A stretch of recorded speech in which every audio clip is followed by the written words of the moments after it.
So for somebody who's new to the word or the phrase muscle testing, because some people might be, uh, individuals like looking for help, Mhm. they may not be familiar with that term. What's kind of an operating definition so that we can give everyone a good kind of sense of what muscle testing is?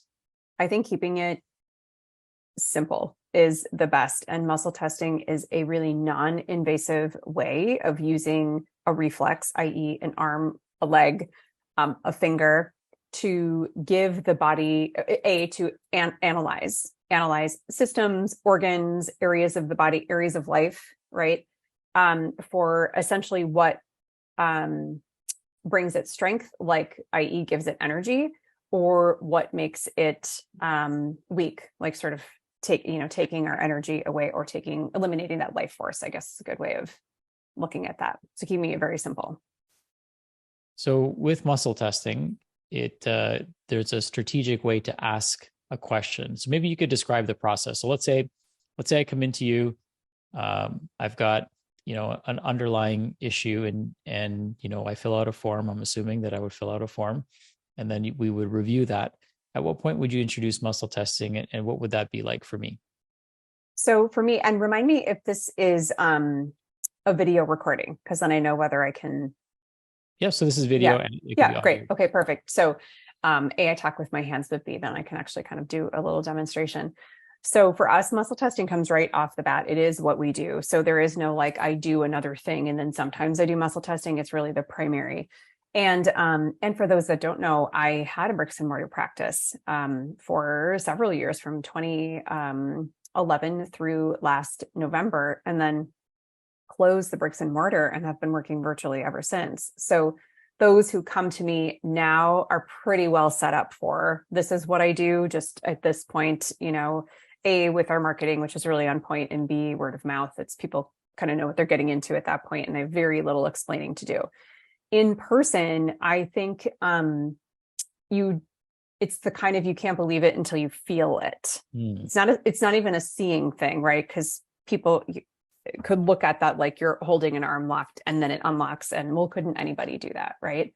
So I get them present to, when you're at the doctor's office when you're little and you're having a physical, and at that time, they take their little tool and they tap your knee and your leg kicks out straight, right?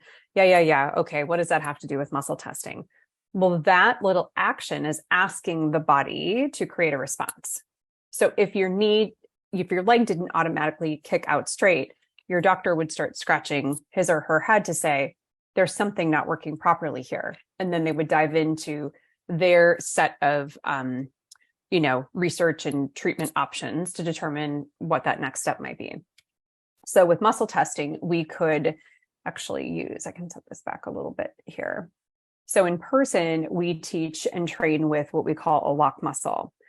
So I would have you extend your arm out to 90 degrees in front of you, and I'd let you know that I'm going to apply a little bit of pressure right above the wrist. And as I apply that pressure down to the floor, you're matching my pressure as if you are pushing up to the ceiling, but it's almost more of an intention, right? You're kind of intentioning that you're going to push up to the ceiling. And when we match that pressure, one of two things is going to happen. Either there's going to be a nice locked response, your muscle is going to automatically lock up, or it's going to sort of drop and give way, which is what we call an unlocked muscle. And there really is no in between. A lot of people who are learning are like, yeah, but wait, it kind of ratchets, it kind of wobbles, or it gets too strong, right? They recruit and then they overexert and they're kind of pumping. And that also is not a locked muscle. So from a teaching perspective, we teach there's a lock muscle and there's an unlock muscle. And each of those things gives us information. So it's kind of like step one, establish that there's that locked muscle. And, for fun, once that's established, and when we were in person, you sort of see all the stuff people come in with: the bag, the phone, their coffee or soda or water bottle, or most people's water, is better than, say, soda. And so I could say like, hey, why don't you hold your water bottle for a quick second in this hand, go ahead and extend your arm out. And I'm just going to see what happens. Oh, you have a locked muscle. Your body says, this is good for me. I benefit from this. But how about let's hold your Android, your phone in this hand, and I apply a little bit of pressure and it unlocks. And the unlock experience is an experience, right? It's like, what? No, do that again. That was super weird. Let me shake off my arm, right? And I think people don't expect it to happen as easily as it does, but it's just a reflex. It's not how big are the guns, how strong are your biceps, has nothing to do with that. It's an immediate response of your nervous system. So I'll often walk across the room to the light switch and say, so we could either turn the switch on or we could turn the switch off, or we could find out, say, why your switch is turned off and turn it back on. If we've got a kiddo bouncing around a room and a mother has come to us because, they're getting reports from the teacher at school that this little guy is, creating some havoc in the classroom, we might want to find out how to turn that switch, how to dim it a little bit, right?